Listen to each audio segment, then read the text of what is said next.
अगर कोई इंसान सिर्फ सेक्सुअली अच्छे से परफॉर्म करता है, कोई मर्द, तो फिर वो रियल मर्द है या उसकी मर्दानगी उसके सेक्सुअल परफॉर्मेंस के ऊपर ही डिपेंड है। इस तरह का एक मिसकंसेप्शन लेके गया है। या अपनी सेक्सुअल डिज़ायर को प्रॉपरली अपने पार्टनर तक कन्वे अगर कोई लेडी करती है तो वो बेशरम है, इस तरह के मिसकंसेप्शंस है। तो दोस्तों, स्वागत है आपका लाइफ कोच के एक और वीडियो में। और आज है हम Ayush multi speciality hospital Kharghar में। फिर से हमारे साथ जुड़ बैठे हैं डॉक्टर विभावरी पाटिल, जो यहाँ पर एक साइकेट्रिस्ट है। तो हम मैम का स्वागत करते हैं। और आज जो हमारा टॉपिक है वो है साइकेट्रिक सेक्सुअल डिसऑर्डर्स और डिसफंक्शंस। और इस टॉपिक को आगे लेते जाते हुए हम इसके सवालों का सिलसिला शुरू करें मैम? ठीक है। तो मैम, सबसे पहले जैसे कि हम अलग अलग कैटेगरीज होती है सेक्सुअल डिसऑर्डर्स की, डिसफंक्शन जो साइकेट्रिक के परव्यू में आती है, तो पहले हम स्टार्ट करेंगे कि जो डिज़ायर डिसऑर्डर्स क्या होते हैं और उनकी कॉजेज़ क्या होती। देखिए, नॉर्मल सेक्स या सेक्सुअल डिज़ायर या सेक्सुअल फंक्शन ये ह्यूमन बींग्स का एक बेसिक फंक्शन है। जैसे हंगर है या बाकी जो भी आपकी बॉडीली फंक्शंस है, उसी में से रिप्रोडक्शन या सेक्सुअल फंक्शन एक नॉर्मल फंक्शन है। मानसिक तकलीफ़ों में कई दफ़ा सेक्सुअल फंक्शंस में प्रॉब्लम्स आती है, या कोई मानसिक बीमारी की वजह से सेक्सुअल डिसफंक्शन होता है, या सेक्सुअल डिसफंक्शन इटसेल्फ एक मानसिक बीमारी की तरह मैनिफेस्ट होता है। अब जैसे सेक्सुअल फंक्शन के अलग अलग स्टेजेस होते हैं। तो पहले तो सेक्सुअल डिज़ायर, फिर सेक्सुअल अराउजल, सेक्सुअल कंप्लीशन, ये सारे उसके स्टेजेस हैं। ये सारी स्टेजेस अफेक्ट हो सकती है या फिर कोई एक स्टेज में प्रॉब्लम आती है पेशेंट को। जैसे पहली आपने कहा कि डिज़ायर डिसऑर्डर, एंड ये क्यों होता है और उसकी कॉजेज़ क्या है। तो कई बार सबसे पहली बात तो ये है कि डिज़ायर का प्रॉब्लम पेशेंट को आने के लिए मेन तो क्या सेक्स से रिलेटेड उसके दिमाग में कोई मिसकंसेप्शंस है, उस बारे में उसको सफिशिएंट जानकारी है या नहीं, जो भी जानकारी है वो नॉर्मल है या नहीं। डिज़ायर फॉर सेक्सुअल कांटेक्ट ये एक नॉर्मल एनिमल फीलिंग है जो सभी लोग लेकर के पैदा होते हैं। अब डिज़ायर में प्रॉब्लम आने का मेन रीज़न है, अगर मेंटल स्ट्रेस से कोई गुजर रहा है, कोई मानसिक बीमारी उसको है, तो उसका लिबिडो कम हो सकता है, स्पेशली डिप्रेशन। इन सब चीज़ों में सेक्सुअल डिज़ायर अफेक्ट होती है। अगर ये मानसिक तकलीफ़ की वजह से नहीं है तो कई बार आपके जो भी पार्टनर है, सेक्सुअल पार्टनर, उसके साथ अगर आपकी अंडरस्टैंडिंग नहीं है, झगड़े हैं, इंटरपर्सनल कोई कॉन्फ्लिक्ट सिचुएशन है, उस वजह से भी सेक्सुअल डिज़ायर कम हो सकता है। मैम, जैसे आपने डिज़ायर की जब बात की थी, ठीक है, तो हम क्या कनेक्शन हम पा सकते हैं एक पर्सन के चाइल्डहुड में, अपब्रिंगिंग में, और अगर उसके साथ कोई ट्रॉमेटिक इंसिडेंट हुआ या एब्यूज़ हुआ बचपन में, सेक्सुअल एब्यूज़ या किसी तरीके का एब्यूज़ या बुलिंग हुई, क्या ऐसे लोगों में भी डिज़ायर डिसऑर्डर्स देखे गए? हाँ, क्योंकि हमारे समाज में सेक्स या सेक्स से रिलेटेड कोई भी बातचीत को बहुत टैबू किया जाता है। उस बारे में खुल के बात नहीं की जाती या एक्सपर्ट्स से हेल्प नहीं ली जाती। उस चीज़ के बारे में सोचना इम्प्योर या ख़राब समझा जाता है। उस वजह से कई बार यंग अडल्ट्स या टीनेजर्स उसके बारे में गलत व्यू लेके आगे बढ़ते हैं। जैसे कि आपने पॉइंट आउट किया कि सेक्सुअल डिसऑर्डर्स से चाइल्डहुड ट्रॉमा या इमोशनल या सेक्सुअल ट्रॉमा का संबंध है क्या। तो ऐसा देखा गया है कि बचपन में अगर किसी के साथ सेक्सुअल अब्यूज़ हुआ है, जैसे सेक्सुअल अब्यूज़ हम ये नहीं कहते कि किसी के साथ रेप भी हो या बलात्कार ही हो, किसी छोटे बच्चे के प्राइवेट पार्ट्स को उसकी इजाज़त के बिना टच करना या उसको पोर्नोग्राफिक चीज़ें दिखाना, वीडियोज़ या कोई दूसरी वस्तुएं या उस तरह की बातें करना, ये भी सेक्सुअल अब्यूज़ में ही काउंट होता है। तो अगर सेक्सुअल अब्यूज़ हुआ है तो बच्चे की भावनिक क्षमता नहीं होती, इमोशनल मैच्योरिटी उतनी नहीं होती कि वो सेक्स या सेक्सुअल प्रोसेस को समझ पाए। अगर उस वक्त उसको ये सारी चीज़ें एक्सपोज हो या वो सेक्सुअली अब्यूज़ हो, तो उसके दिमाग में सेक्स के बारे में हमेशा के लिए मिसकंसेप्शंस या डर बैठ जाता है, एक तरह की दहशत। और आगे चल के उन बच्चों को अपने लाइफ पार्टनर के साथ या सेक्सुअल पार्टनर के साथ इंटीमेट होने में प्रॉब्लम्स आ सकती है। तो मैम, नेक्स्ट हम बात करते हैं डिज़ायर डिसऑर्डर्स के बाद अराउजल डिसऑर्डर्स क्या होते हैं और उनकी क्या कॉजेस हो सकती है। अराउजल ये डिज़ायर के बाद आने वाला स्टेप है। मतलब सेक्स करने की इच्छा होना इसको हम डिज़ायर बोलेंगे। लेकिन अराउज़ल मतलब सेक्सुअल प्रोसेस का स्टार्ट होना, मेल्स में भी और फीमेल्स में भी।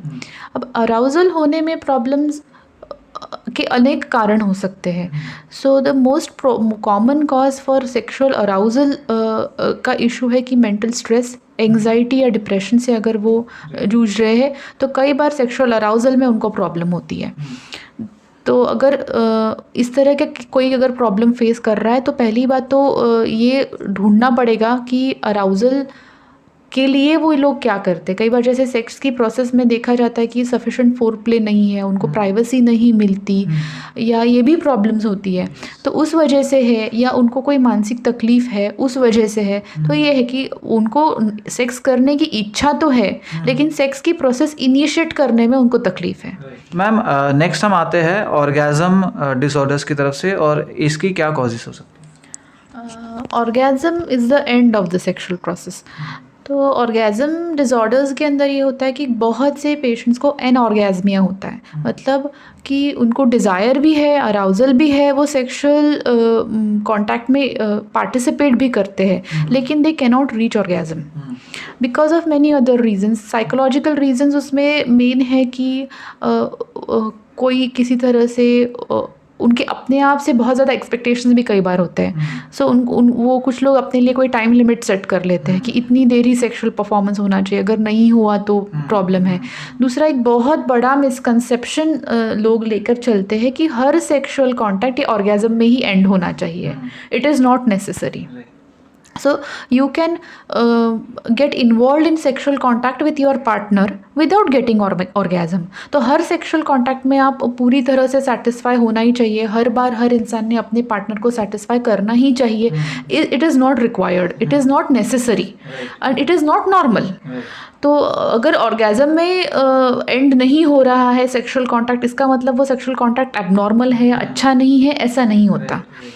कई बार कुछ दवाएं ऐसी होती हैं, कुछ एंटी डिप्रेसेंट्स होते हैं या कुछ एंटी हाइपरटेंसिव्स मतलब बीपी वगैरह के लिए दी हुई दवाइयाँ होती हैं जिसकी वजह से एनऑर्गेज़मिया होता है। स्पेशली फीमेल्स में ये प्रॉब्लम बहुत ज़्यादा बार देखी जाती है कि वो ऑर्गेज़म तक नहीं पहुंचती। इसका मेन रीज़न ये है कि मेल सेक्सुअल फंक्शन और फीमेल सेक्सुअल फंक्शंस अलग होता है। तो जो मेल पार्टनर होता है उसको रिफ्रैक्टरी पीरियड होता है, मतलब एक बार वो सेक्सुअल कांटेक्ट में इंडल्ज हो जाने के बाद 24 आवर्स के लिए वो वापस कांटेक्ट नहीं कर पाता। कई लोग ऐसे होते हैं जो उनको एक ही दिन में या 24 आवर्स में 2 या 3 बार भी सेक्सुअल कांटेक्ट वो कर सकते हैं, लेकिन वो नेसेसरी नहीं है।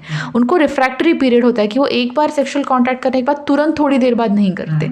And a male is capable of only one orgasm in one sexual contact, whereas for females they can have multiple orgasms. So for females एक ही बार के sexual contact में she can orgasm more than once, but it is not necessary. So कई बार ऐसे, और secondly for a male the orgasm will come very quickly at times. तो शायद वो time match नहीं होता.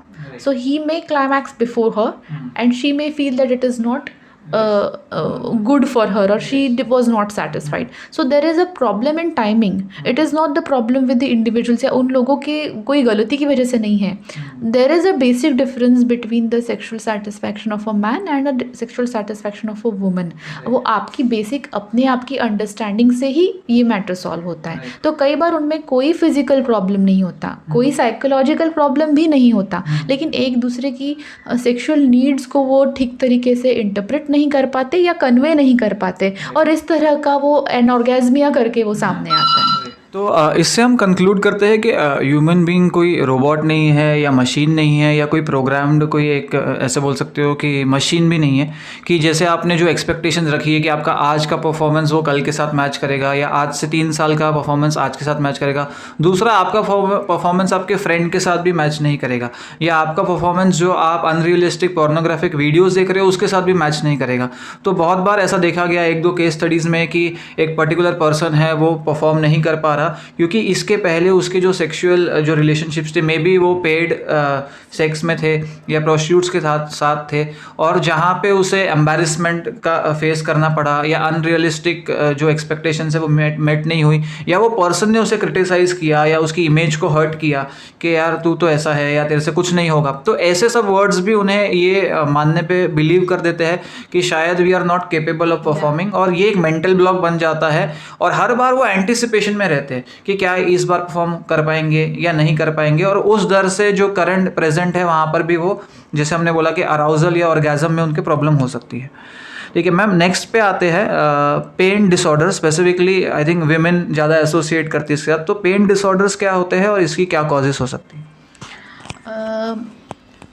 Pen during sexual contact in females उसको डिस्पैरियूनिया कहते हैं कि शी हैज़ प्रॉब्लम। इसका एक मेन रीज़न है वेजिनिस्मस, मतलब फीमेल की vagina all of a sudden spasm में जाती है, मतलब कॉन्ट्रैक्ट हो जाती है और उस वजह से उसको सिवियर पेन होता है।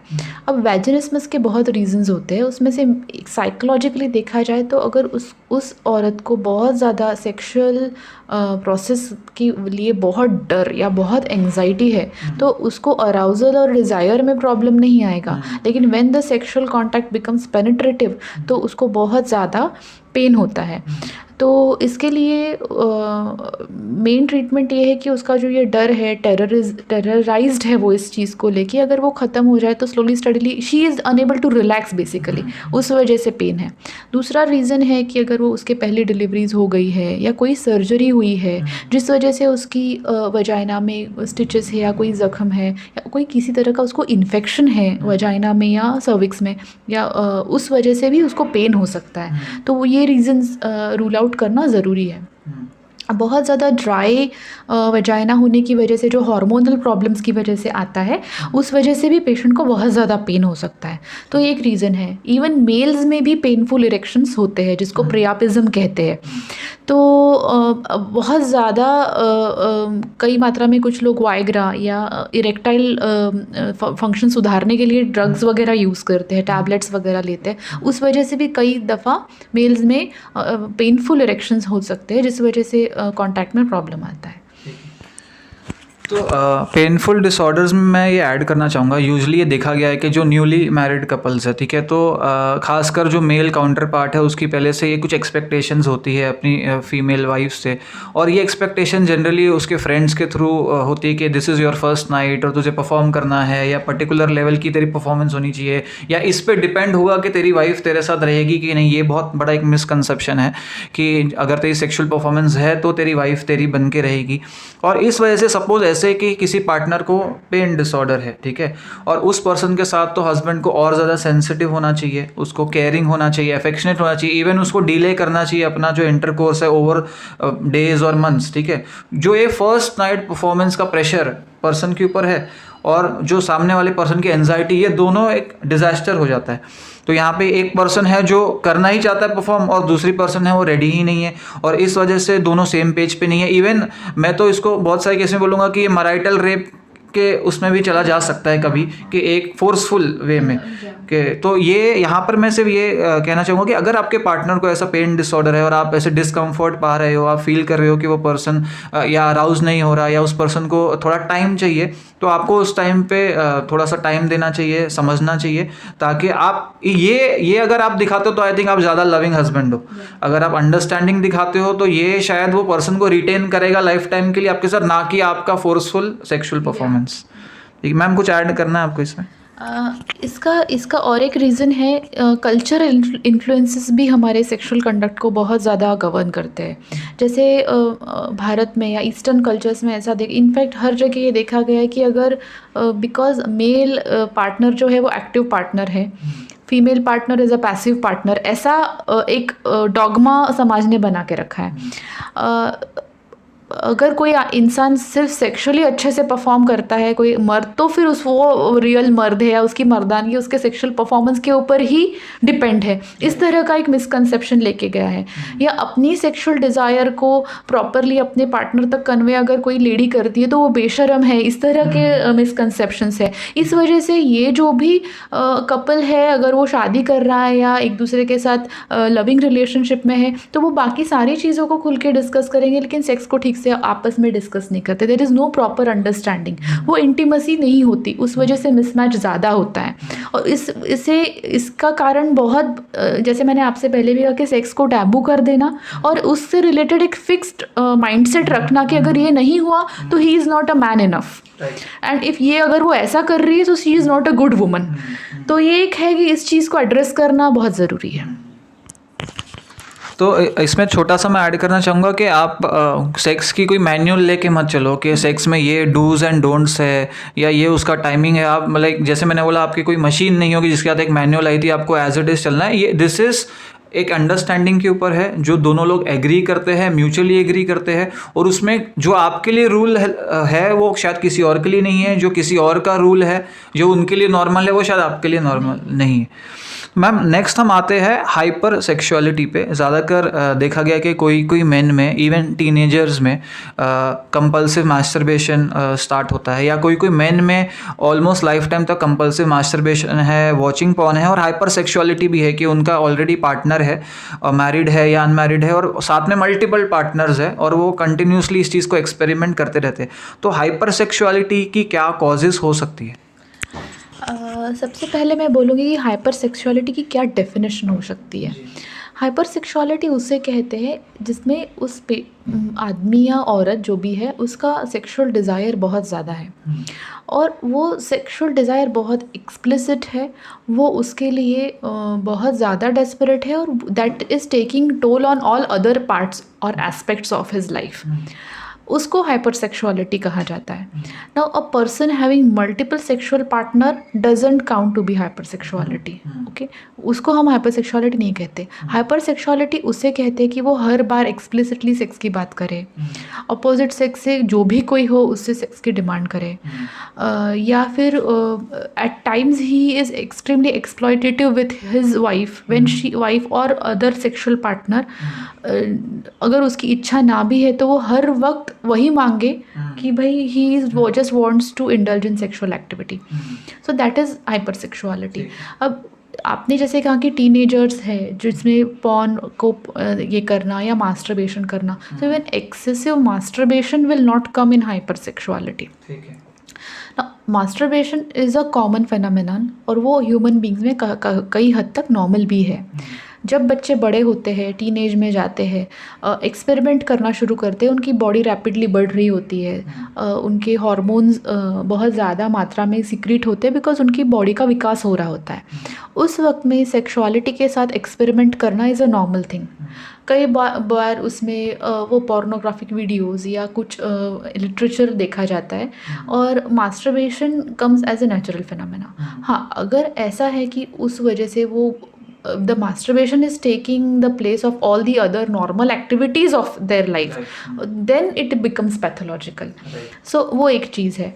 Secondly कि मल्टीपल सेक्सुअल पार्टनर्स का होना, तो कई बार ये ऐसा भी देखा गया है कि उस पेशेंट को शायद बाइपोलर डिसऑर्डर है, या किसी तरह का सब्सटेंस एडिक्शन है, या किसी तरह की मानसिक तकलीफ भी है, और उस वजह से इन ऐसी केसेस में कई बार एक्सेसिव सेक्सुअलिटी या बहुत ज़्यादा हाई रिस्क टेकिंग बिहेवियर होता है। मतलब ज़्यादा कमर्शियल सेक्स वर्कर्स के पास जाना या अनप्रोटेक्टेड सेक्स में भाग लेना, तो ये एक है। तो ये चीज़ पहले रूल आउट करना बहुत ज़रूरी है कि कोई वो किसी तरह का ड्रग तो नहीं ले रहा, या वो किसी तरह की मानसिक बीमारी से तो नहीं जूझ रहा है, तो दैट इज़ इम्पॉर्टेंट। सो ये एक है। हाइपर सेक्सुअलिटी इवन फीमेल्स में भी देखी जाती है, लेकिन कई बार ये है कि वो बाइपोलर डिसऑर्डर या कोई मानसिक तकलीफ का पार्ट होता है।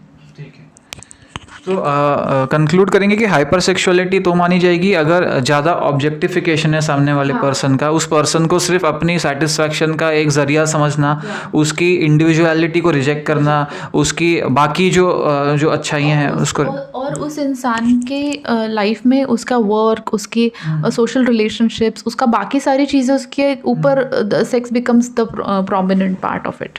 सो दैट इज वो अपनी ड्यूटीज़ अगर निग्लेक्ट कर रहा है। ठीक है। जैसे मैम आपने बोला कि हाइपर सेक्सुअलिटी के अंदर मास्टरबेशन एडिक्शन और मल्टीपल सेक्सुअल पार्टनर्स नहीं आ रहा, ये हाइपर सेक्सुअलिटी के अंदर नहीं आ रहा, पर ये बाइपोलर या बॉर्डर लाइन या कोई डिसऑर्डर में आ सकता है। पर प्रॉब्लम तो ये फिर भी है जिसको एड्रेस करना चाहिए, क्योंकि आई थिंक व्यूअर्स उसको मिस्टेक ना करे कि ये नेचुरल बिहेवियर है, या किसी का हस्बैंड या वाइफ अगर इस बिहेवियर में है तो पक्का वो हाइपर सेक्सुअलिटी में नहीं है। देखिए, भले ही कोई हस्बैंड या वाइफ हो, वो भले ही मैरिड रिलेशनशिप हो, लेकिन फिर भी सेक्सुअल कांटेक्ट ये कंसेंशुअल ही होना चाहिए, सामने वाले की मर्ज़ी से ही होना चाहिए। अदरवाइज़ वो किसी के लिए भी फ्रूटफुल नहीं रहता। शादी का मतलब ये नहीं होता कि कोई एक इंसान दूसरे इंसान को इच्छा ना होते हुए भी अपने साथ इंटीमेट होने दे। ये दोनों की तरफ लागू है। ये एक चीज़ है। दूसरी बात, अगर आपके सेक्सुअल पार्टनर को सेक्सुअल कॉन्टैक्ट का कोई एक पार्ट अच्छा नहीं लगता, तो out of respect that has to be abandon. वो बंद करना है, बिकॉज ज़ोर ज़बरदस्ती से ये सारी चीज़ें नहीं होती, या जस्ट बिकॉज ही और शी इज़ हस्बैंड और वाइफ तो वो डिमांड कर रहा है तो हो गया, ऐसा नहीं होता। जैसे आपने पहले भी पॉइंट आउट किया कि जैसे 3 साल पहले सेक्स था वैसा आज ही भी होना चाहिए, ऐसा ज़रूरी नहीं है। या दूसरे ने किया इसलिए मैंने भी करना है, मैंने किताब में पढ़ा इसलिए करना है, ऐसा नहीं है। So basically sexual contact must come from love, understanding, एक दूसरे के लिए रिस्पेक्ट, इससे आना चाहिए। तो खासकर मैं यहाँ पे पॉइंट आउट करूँगा कि जो आपके फ्रेंड्स आपको इनपुट दे रहे हैं सेक्स के बारे में, या उसको जिस लेवल पे वो डिस्क्राइब कर रहे हैं, या आपसे वो बोल रहे हैं कि मेरी परफॉर्मेंस ऐसी थी, मेरी वाइफ मेरे से इस तरह से हैप्पी है, तेरी वाइफ अगर तू चाहता है हैप्पी हो या तेरा पार्टनर हैप्पी हो तो you have to perform in a certain way. तो जो ये आपको इफ़ डूज एंड डोंट बता रहे हैं वो कोई क्वालिफाइड प्रोफेशनल्स नहीं है जिनको नॉलेज है सेक्सुअलिटी की, वो सेक्सोलॉजिस्ट नहीं है या साइकेट्रिस्ट नहीं है, इसलिए उनकी जो भी नॉलेज को आप मतलब सिर्फ हवा में ही लीजिए। जैसे गुरप्रीत ने पहले भी पॉइंट आउट किया, क्योंकि हर कपल अलग है, उनके आपस का बॉन्ड अंडरस्टैंडिंग अलग होता है। तो जैसे कोई आर्ट या लिटरेचर या पेंटिंग या इन सारी चीज़ों की कोई अपर लिमिट नहीं होती, ना कोई डेफिनेशन होती है, उसी तरह इसकी भी नहीं होती। तो आपका रिलेशन को एक्सक्लूसिव रखिए, ठीक है, as a art form. Copy वाले आर्ट में, कॉपी पेस्ट में मत बिलीव करिए, आपका खुद का आर्ट क्रिएट करिए, ठीक है। तो नेक्स्ट हम आते हैं स्पेसिफिकली डिसऑर्डर्स के नाम लेके कि मेन में जिस वजह से या उनकी मैरिड लाइफ ख़राब होती है, या परसेप्शन होता है कि ख़राब हो जाएगी, या उन्हें ऐसा लगता है कि उनका पार्टनर उन्हें छोड़ के चला जाएगा, और कहाँ पर जहाँ पे विमेन को भी उनके फ्रेंड्स ने ऐसे इंस्टिगेट किया होता है कि एक सर्टेन लेवल ऑफ परफॉर्मेंस तुम्हारे पार्टनर से डिज़ायर्ड ही है, तो वहाँ पे ये एक्चुअली में भी मैरिजेस को ब्रेक करता है। वो है इरेक्टाइल डिसफंक्शन, और दूसरा है कि प्री मैच्योर इजैकुलेशन। इसके बारे में आप बताइए कि ये क्यों होता है और कैसे इसको ओवरकम किया जा सकता है। इरेक्टाइल डिसफंक्शन का मतलब है फॉर द मेल पार्टनर कि वो इरेक्शन को ज़्यादा देर तक सस्टेन नहीं कर पाते, या उनको इरेक्शन नहीं आता। अभी इसके बहुत सारे रीजंस हो सकते हैं, जिसमें यूरोलॉजिस्ट मतलब जो मेल्स के स्पेशल डॉक्टर होते हैं, एंड्रोलॉजिस्ट, उसमें हार्मोनल प्रॉब्लम्स हो सकती है, उसको कोई स्ट्रक्चरल इशू हो सकता है, जैसे उसके बॉडी पार्ट्स में कोई प्रॉब्लम हो सकता है, वो एक चीज़ है। लेकिन मोस्टली इरेक्टाइल डिसफंक्शन ये almost in 90% of cases psychological reasons की वजह से होता है, सीवियर एंग्जाइटी, डिप्रेशन, उस वजह से। सेकेंडली, कुछ लोगों को किसी चीज़ के लिए दवाइयाँ चालू होती है, कोई दूसरी बीमारियों के लिए, डायबिटीज़, बीपी, शुगर, ये बहुत इंपॉर्टेंट रीजंस है जिसकी वजह से मेल्स में sexual dysfunction, specially erectile dysfunction हो सकता है। जैसे लॉन्ग स्टैंडिंग हाइपरटेंशन यानी बीपी की बीमारी, लॉन्ग स्टैंडिंग शुगर यानी डायबिटीज़ की बीमारी। इसमें क्या होता है कि जो बारीक बारीक नसें या नर्व्स होती है जो आपके सेक्सुअल फंक्शंस को रेगुलेट करती है, उनमें प्रॉब्लम होता है, जैसे हम डायबिटिक न्यूरोपैथी या वैस्कुलोपैथी बोलते हैं। उस वजह से क्या होता है, क्रॉनिक बीमारियों की वजह से वहाँ पे जो ब्रेन से संदेश जाने होते हैं वो प्रॉपरली पहुँच नहीं पाते, उस वजह से उसको इरेक्टाइल प्रॉब्लम होती है। तो इन बीमारियों का ट्रीटमेंट लेना ज़रूरी है। शुगर कंट्रोल करना, बीपी कंट्रोल करना, या दूसरी भी कोई अगर बीमारी है तो उसको ठीक करना ज़रूरी है। कई बार किसी वजह से प्रोस्टेट की बीमारी के कारण या बीपी के कारण कोई दवाइयाँ पेशेंट ले रहा होता है, उन दवाइयों की वजह से भी इरेक्टाइल डिस्फंक्शन हो सकता है। तो वो जाके आप अपने डॉक्टर से अगर आप कंसल्ट करेंगे तो दवाइयों में बदलाव करके ये प्रॉब्लम सॉल्व हो सकती है। तो ये एक रीज़न हो गया। जैसे मैंने साइकोलॉजिकल रीज़न मैंने कहा, फिजिकल रीज़न, स्ट्रक्चरल रीजंस मैंने पहले बोले, फिर psychological problems, severe depression, anxiety एक हो सकता है, दूसरा ये बीमारी दवाइयाँ ये हो सकता है। बहुत chronic long standing alcohol dependence है, उन लोगों में भी इरेक्टाइल डिस्फंक्शन दिखता है, क्योंकि अल्कोहल की वजह से ये नर्व्स और छोटा वैस्कुलेचर डैमेज होता है, वो एक रीज़न है। तो वो एक कारण हो गया। अब दूसरा है कि प्रीमेच्योर इजैकुलेशन, मतलब जब उसका वीर्यस्खलन होना चाहिए उससे पहले ही, पेशेंट की इच्छा से पहले ही उसका इजैकुलेशन हो जाना, उसको प्रीमेच्योर इजैकुलेशन कहते हैं। अब इसमें भी हमने देखा है कि ऑलमोस्ट मेजॉरिटी ऑफ टाइम्स ये साइकोलॉजिकल कारण की वजह से होता है। सीवियर परफॉर्मेंस एंग्जाइटी की वजह से, बहुत एंग्जाइटी की वजह से ऐसा होता है। ऐसे केसेस में ड्यूअल ट्रीटमेंट मोडालिटीज़ होती है कि एक तो हम पेशेंट को कुछ समय के लिए दवाई दें, लेकिन मेजॉरिटी सेक्सुअल डिसऑर्डर्स में दवा की ज़रूरत नहीं पड़ती। उसके लिए स्पेशल सेक्सुअल काउंसलिंग या सेक्सोलॉजिस्ट डॉक्टर होते हैं जो आपको इसके लिए कुछ स्पेसिफिक एक्सरसाइजेस, या जब आप आपकी सेक्सुअल एक्ट के दौरान आप और आपका पार्टनर किस तरह की एक्सरसाइजेस कर सकते हैं जिस वजह से ये प्रॉब्लम सॉल्व होगी।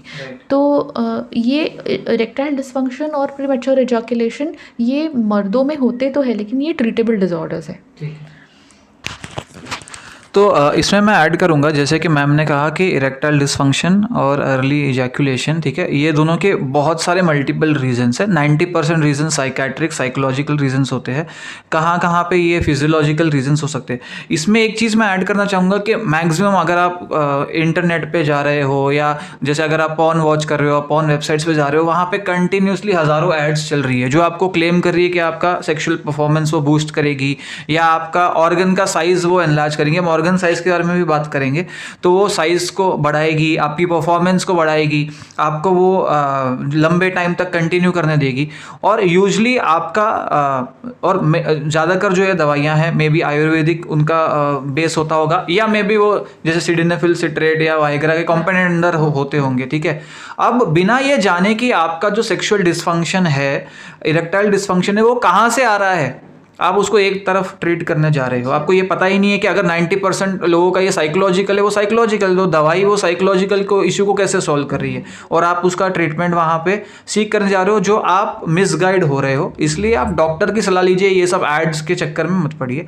मैम, आप कुछ ऐड करना चाहोगे? जो एक प्रिजम्पशन है लोगों के मन के अंदर पोर्नोग्राफी देख के या आपस में बात करके, कि जो ऑर्गन साइज है मेल का वो कितना इफेक्ट करता है लोगों के सेक्सुअल सेटिस्फैक्शन में या उनकी परफॉर्मेंस में?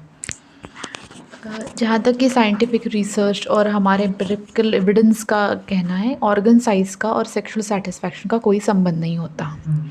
ये बेसिकली मार्केट फोर्सेस है, जो जैसे मैंने आपसे पहले भी कहा कि ये सारे विषय के बारे में खुल के कोई बात नहीं की जाती। हालांकि ये हमारे लाइफ का एक अविभाज्य भाग है, तो इससे खुल के बात नहीं होती, इससे प्रॉपर इन्फॉर्मेशन नहीं मिलती लोगों को, तो इसमें मिसगाइड होना और इन सारी चीज़ों के फंदे में लोगों का फंस जाना बहुत कॉमन है। ऑर्गन साइज़ का रिलेशन है आपके सेक्सुअल सेटिस्फैक्शन में, इसका कोई साइंटिफिक एविडेंस नहीं, इसका कोई रिलेशन नहीं होता। बट इसका, जैसे मैंने आपसे कहा कि दोस्तों में या दूसरे साथ वाले लोगों ने इसका जस्ट एक तरह से प्रोपेगेंडा बना दिया है कि ऐसा होता है और ऐसा करने से ये हो जाएगा। और चूँकि वो जो भी मेल है वो जाके किसी से ठीक तरीके से इस बारे में बात करने में भी बहुत झिझक है, डॉक्टर तो बहुत दूर की बात है। तो ये सब जो बुआ बाबा झाड़ फूक फेथ हीलर्स है, उनको ये चीज़ एक्सप्लॉइट करने मिल जाती है। तो जो भी आपको मिसकंसेप्शंस है आपकी परफॉर्मेंस के बारे में, आपके ऑर्गन साइज़ के बारे में, जो आपको लोगों ने बताई है, जो कि कोई सही अथॉरिटी नहीं रखते आपको बताने के लिए, आप बिल्कुल भी उसके अंदर मत पड़िए, क्योंकि अल्टीमेटली आपका जो ओवरऑल कॉन्फिडेंस लो हो रहा है, सेल्फ एस्टीम लो हो रही है, आपको अपनी एबिलिटीज़ में डाउट आ रहा है। एक ऐसा पर्सन है जिन्हें आप जानते हो, आपके पेशेंट है, जहाँ पर एक लेवल, एक डायरेक्शन में जब लाइफ की परफॉर्मेंस सही से नहीं हो सकती तो बाकी सब एरियाज़ की परफॉर्मेंस कम हो जाती है। कि सेक्सुअल परफॉर्मेंस सही से नहीं हो रही तो ऑफिस में परफॉर्मेंस कम हो गई, रिलेशनशिप्स खराब होने लग गए, कॉन्फिडेंस लेवल कम हो गया, पब्लिक स्पीकिंग नहीं कर पा रहा। तो इसलिए एक चीज़ को अपने आप को आप पूरी तरीके से डिफाइन मत करने दीजिए। ये एक एस्पेक्ट है आपकी लाइफ का, और जो भी आपकी इन्फॉर्मेशन है वो शायद बहुत लिमिटेड है और वो फॉल्स इन्फॉर्मेशन है।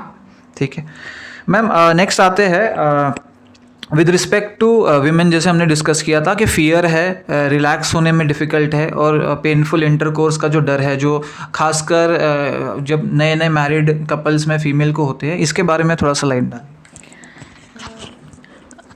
बेसिकली मैं कहना, अभी आजकल स्पेशली शहर में तो हम देखते कि जो लोग आगे जाके शादी करने वाले होते हैं या सेक्सुअली एक दूसरे के साथ इंटीमेट होने वाले होते हैं, वो पहले से एक दूसरे को जानते हैं। लेकिन हमारा कल्चर ऐसा है कि जिसमें female is most likely is not allowed to speak about her own desires. उसको सिर्फ सैक्रिफाइस करना, दूसरों के लिए जीना ज़्यादा सिखाया जाता है। तो कई बार इसमें ये प्रॉब्लम हो जाती है कि इवन इफ़, पहली बात तो उसकी बिल्कुल तैयारी, उसको कोई इन्फॉर्मेशन नहीं होती, शी इज़ नॉट विलिंग, या उसको पता ही नहीं है कि सेक्सुअल कांटेक्ट कैसे होता है, या उसके बारे में पूरी जानकारी उसको नहीं है, and suddenly she is married और वो शादी करके किसी के पास जाती है। तो यहाँ पे लायबिलिटी उसके पार्टनर की होती है टू अंडरस्टैंड हर। तो मुझे ये लगता है कि पहले सीधे सेक्सुअल कांटेक्ट पे आने से पहले there has to be basic understanding. अगर कंपेनियनशिप, फ्रेंडशिप या एक दूसरे में अंडरस्टैंडिंग हो तो ये मैटर्स एक दूसरे के साथ डिस्कस करना बहुत आसान हो जाता है। और इससे ये जो प्रॉब्लम आपने कहा कि वाइजिनिस्मस या पेन प्रॉब्लम्स या डिज़ायर इश्यूज़, ये फीमेल्स में ओवरकम हो सकते हैं। ठीक है मैम, इसमें थोड़ा सा और आप ऐड करिए कि यूजुअली ये देखा गया है कि मेन के लिए मैस्टरबेशन बहुत नॉर्मल है, और वो यूजुअली वो रेगुलरली भी इसके अंदर इंडल्ज करते हैं, और वो ना टैबू माना जाता है, ना उन्हें इस चीज़ का कोई गिल्ट है। और मोस्ट ऑफ द मैरिजेस में ऐसा हो रहा है कि मेन अपना जो सेटिस्फैक्शन है वो आराम से वो अटेन कर पा रहे हैं, पर मैरिड लाइफ में इंटीमेसी है ही नहीं। और वीमेन यूजुअली, जैसे आपने बोला, सेक्रीफाइस बेस पे उनकी लाइफ चल रही है, उन्होंने सोच लिया है कि हाँ, मे बी इंटीमेसी मेरी लाइफ में है ही नहीं और कोई तरीका ही नहीं है। क्या विमेन के लिए मैस्टरबेशन नॉर्मल है? क्या ये हेल्दी है? क्या ये कोई टैबू है? क्या ये कोई गलत चीज़ है? इसके बारे में बताइए। जैसे मेल्स में मैस्टरबेशन होता है, वैसे फीमेल्स में भी it is a normal phenomena. लेकिन नॉर्मल कब तक? अगर जैसे आपने कहा कि लोग उसको मिसकंसेप्शन ले लेंगे या उसको गलत समझ लेंगे, तो basically females, some females do masturbate. It is not as common as in males, because male hormones अलग होते हैं, फीमेल अलग होती है, कल्चरल इश्यूज़ भी अलग अलग होते हैं। तो वो एक है, जैसे आपने कहा कि मेल्स तो अपना सेटिस्फैक्शन कर सकता है, लेकिन females mostly they get sexually frustrated, और वो कुर्बान हो जाना या सैक्रिफाइस कर देना। जैसे मैंने इसको मैंने पहले भी पॉइंट आउट किया कि ये प्रॉब्लम बहुत हद तक कल्चरल है, क्योंकि जहाँ पे मीज़ोगाइनी या औरतों को कम समझना, उनकी डिज़ायर्स, उनकी खुशी को नज़रअंदाज करना, इस वजह से ये प्रॉब्लम्स आती है। अगर हस्बैंड या सेक्सुअल पार्टनर लेडी को अपना इक्वल समझे, ये समझे कि जितना सेक्सुअल सेटिस्फैक्शन पर हक उसका है उतना ही उसकी फीमेल पार्टनर का भी है, तो ये प्रॉब्लम्स नहीं आएंगे। सेक्सुअल इंटीमेसी तभी होगी जब आपकी इमोशनल इंटीमेसी होगी। मैम, नेक्स्ट हम आते हैं कि डिप्रेशन का और लिबिडो का, जैसे हमने बोला एंजाइटी का तो परफॉर्मेंस के साथ लेना देना है ही, तो डिप्रेशन में और लिबिडो का कम होने में क्या लेना देना है? और क्या लिबिडो जो हमारा कम होता है, जो साइकेट्रिक मेडिकेशंस कोई ऐसी है जो हमारा लिबिडो सप्रेस कर सकती है, और क्या ये कोई परमानेंट डैमेज है?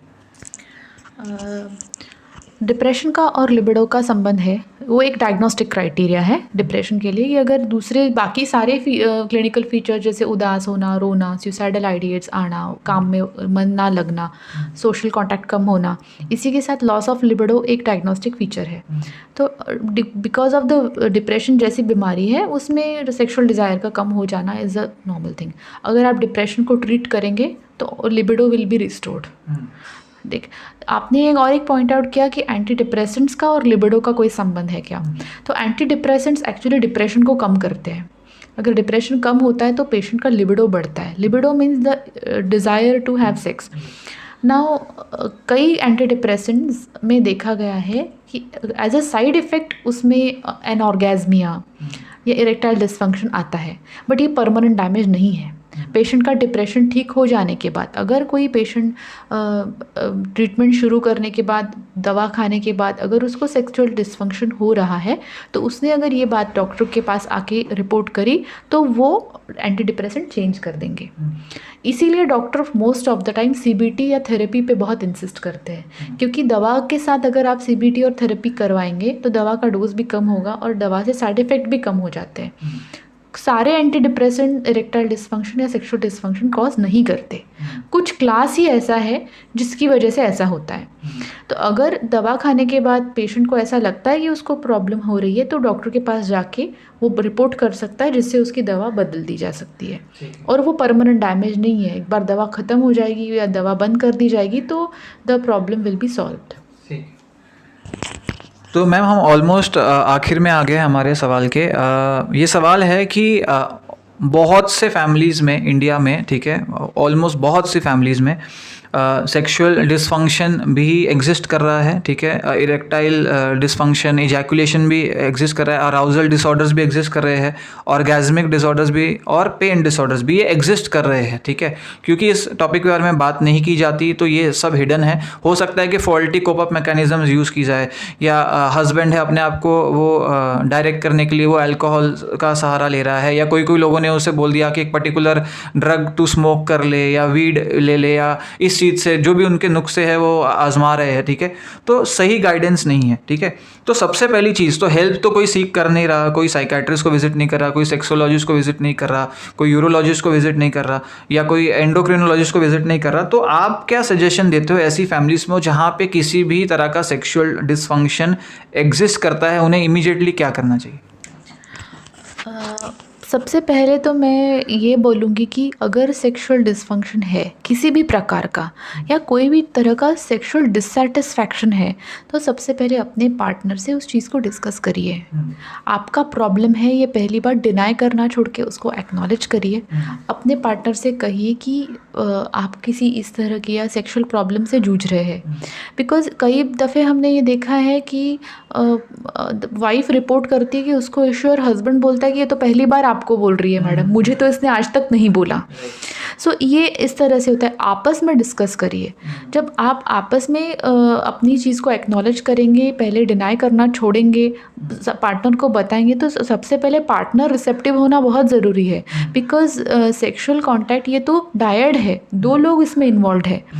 भले ही उसमें एक इंसान को डिसफंक्शन है और दूसरे को नहीं है, या दोनों को है, वॉटेवर, लेकिन ये इसमें दोनों का कंट्रीब्यूशन थेरेपी में और ट्रीटमेंट में बहुत इंपॉर्टेंट होता है। क्योंकि अगर एक पार्टनर किसी प्रॉब्लम से जूझ रहा है तो दूसरे पार्टनर को उसको हेल्प करना पड़ता है। यूजुअली इस तरह की थेरेपीज़ में, कपल्स थेरेपी में इसी तरह होता है। तो ये चीज़ अगर आप आपस में डिस्कस नहीं करेंगे तो थेरेपिस्ट आपको हेल्प नहीं कर पाता। ये सबसे पहली बात है। जब आप आपस में डिस्कस करेंगे तो कई बार, जैसे मैंने आपको पहले भी बोला कि सिर्फ मिसअंडरस्टैंडिंग्स की वजह से कई बार सेक्सुअल डिसफंक्शन जैसा दिखता है, वो प्रॉब्लम सॉल्व होता है। और अगर आपस में डिस्कस करेंगे तो हेल्प सीकिंग एटीट्यूड बनता है। तो ये एक चीज़ मैं पॉइंट आउट करना चाहूँगी। तो एक एडवाइस आप दीजिए ऐसे लोगों में जहाँ पे जब एक पर्सन को सेक्सुअल डिसफंक्शन है, या एंजाइटी की वजह से है, या उसका स्ट्रेस लेवल हाई है, या वो मेडिकल इश्यूज़ की वजह से हो सकता है, वो हस्बैंड भी हो सकता है, वाइफ भी हो सकता है, और जो दूसरा पर्सन है उसे एज एन इररिलेवेंट पर्सन समझने लग जाता है अपनी लाइफ में, जब उसकी एक तरफ की परफॉर्मेंस कम हो जाती है, या वाइफ सोच रही है कि my husband is not capable of doing anything, या हस्बैंड सोच रहा है कि my wife is good for nothing because she is not fulfilling my sexual desire. ऐसे स्पेसिफिक हस्बैंड या वाइफ का क्या रवैया होना चाहिए इस प्रॉब्लम को लेके, और किस तरह की सेंसिटिविटी या एम्पैथी आपको लगता है उन्हें रखनी चाहिए? मुझे ऐसा लगता है कि मैरिज का मतलब कोई भी मैरिज का सेक्स सिर्फ एक पार्ट है। Marriage doesn't means license to have sex. Marriage means much more than that. Marriage means more than being sexual partners. It means being companions, being in love with each other, respecting each other. तो जब ये बाकी facets शादी के आप ठीक तरीके से निभाते हैं तो सेक्सुअल एस्पेक्ट भी ऑटोमेटिकली इम्प्रूव होता है। भले ही उसमें डिसफंक्शन हो बट उसमें सपोर्ट बहुत ज़रूरी है। जैसे आप कहते कोई भी शादी में social support, financial support, emotional support बहुत ज़रूरी होता है हस्बैंड का वाइफ को और वाइफ का हस्बैंड को। इसी तरह मैं हमेशा मेरे पास अगर कोई पेशेंट सेक्सुअल डिसफंक्शन या प्रॉब्लम्स लेके आता है तो मैं उनसे यही कहती हूँ कि सेक्स आपकी शादी का सिर्फ एक पार्ट है। उसमें अगर कोई प्रॉब्लम या ख़राबी है उस वजह से बाकी सारे एस्पेक्ट्स ख़त्म ना करिए। ये एक बहुत इम्पॉर्टेंट चीज़ है, तो टेक इट दैट वे। अगर आप सिर्फ एक एस्पेक्ट को लेके सामने वाले को गुड फॉर नथिंग ये लेबल लगा रहे हैं तो मैं नहीं कहूँगी कि ये एक हेल्दी मैरिज है। तो वीडियो को एंड करते हैं, इसको ही कंक्लूड करते हो जो मैम ने कहा है कि जो मैरिज है उसका एक पार्ट है सेक्स, ठीक है। एंटायर मैरिज आपकी सेक्स पे डिपेंडेंट नहीं है, वो एक पार्ट है, इंपॉर्टेंट पार्ट है, ठीक है। उसके अलावा है जो रिस्पेक्ट इंपॉर्टेंट है, एक दूसरे के लिए केयर इंपॉर्टेंट है, टाइम देना इंपॉर्टेंट है, ट्रस्ट इंपॉर्टेंट है, अफेक्शन इंपॉर्टेंट है, सामने वाले को समझना इंपॉर्टेंट है, सामने वाले के बुरे वक्त में उसका साथ देना ज़रूरी है। और अगर ये बुरा वक्त है जो सेक्शुअल डिसफंक्शन के तौर पर आया है तो इसमें भी आपको उस पर्सन का साथ देना। अगर आप उस पर्सन को उस टाइम पर निगलेक्ट कर रहे हो तो आई डोंट थिंक कि ये एक हेल्दी मैरिज है, जैसे मैम ने कहा। तो हम बहुत बहुत मैम का थैंक यू कहेंगे इस टॉपिक के ऊपर अपना टाइम देने के लिए, अपने विजडम को शेयर करने के लिए। तो दोस्तों हम मिलेंगे अगले हफ्ते में एक और इंसाइटफुल वीडियो में मेंटल हेल्थ से रिलेटेड। तब तक देखते रहिए लाइफ कोच।